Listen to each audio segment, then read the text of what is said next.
I am Bishop François Beyrouti. I was consecrated the Bishop of the Melkite Eparchy of Newton on October 12th, 2022. This year, in 2024, we gathered for our Melkite Catholic Convention, which we hold every 2 years. It is a great opportunity for all the clergy to see each other, for the lay people to get to know each other, for the clergy and the lay people to spend some time with each other, to grow as a community of faith.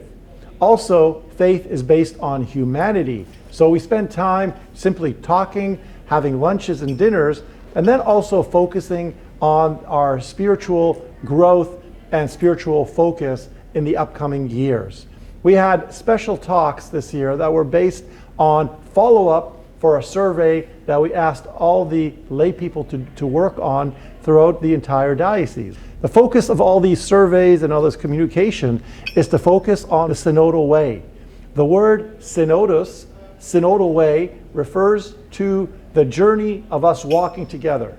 The synodal way comes from two Greek words, syn and odos, synodos, which means walking on a path together. In the journey of faith, it is not simply what we hear in church as an abstract reality, but we hear in order to apply into our life. The synodal way focuses on something very essential in the life of the church. It is based on how Jesus accompanied his disciples throughout his entire life. He accompanied them in times of joy. He also accompanied them in times of doubt. He accompanied them to strengthen their faith and remind them that he is with them until the end of time. This theme remains an important theme in the life of our church. Synodos, S-Y-N-O-D-O-S, which means that we walk together. We walk on the path of life together. And how is it sometimes people say, why do we need the feedback of people?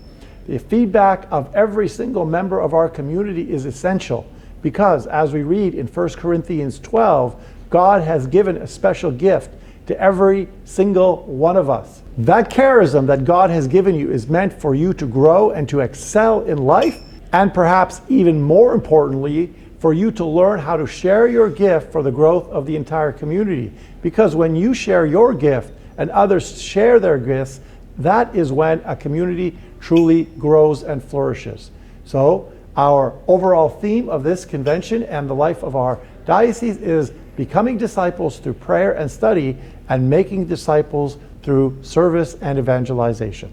This is an opportunity for us to share our gifts with each other. When we share our gifts, we first acknowledge that God has given us many gifts, and then we realize that those gifts are meant for us to excel, and then those gifts are meant for us to share with others so that the community as a whole continues to excel with the gifts of so many. This convention was particularly special because, first of all, it was my first convention as a bishop. It was an opportunity for me to get to know the priests a little more deeply, and also for me to get to know the lay people that have come from across the country to be with us during this convention.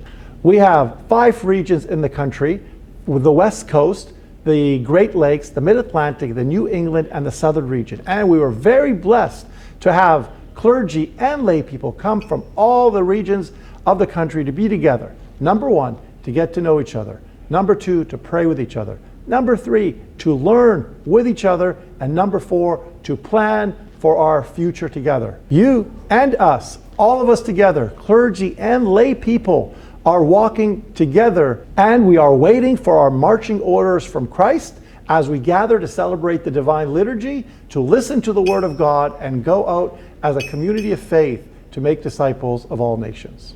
I am grateful for all the clergy who serve tirelessly throughout the country. All our parishes have a distance from each other. Some only an hour, but even that is long, and some many, many hours. So clergy do not get a chance to see each other as often as they would like to. So we have developed online meetings for all the clergy for them to feel that they are being supported. And I'm very grateful for all the sacrifice that the clergy make in their parishes and in their life. In addition to that, I want to express my deep gratitude to all the lay people who have helped establish parishes, who help in all the various ministries, from faith formation to buildings to administration to finances, and every single ministry that is critical for the healthy life of a parish. A parish and a community and a church is not the bishop alone. It is not the clergy alone. It is not the lay people alone. It is the lay people, the clergy, and the bishop walking together with joy, walking together with faith, and walking together in full confidence that Jesus is walking with us, and our ultimate goal is to glorify Him in our words, thoughts, and actions. We are going to continue to develop many programs for all age groups, from the children to the youth to the young adults and adults. And as further activities grow in our diocese, know that we want you to be involved. We don't only want you to come and wait for a program to develop. We want you to be active in asking for how you can use your God-given gifts for the growth of yourself, for the growth of your community, and for the growth of our entire diocese. We will continue to develop these programs through summer programs, through online programs, and hopefully we'll also be able to gather once again in 2 years to celebrate our next convention, which will be in Cleveland, Ohio.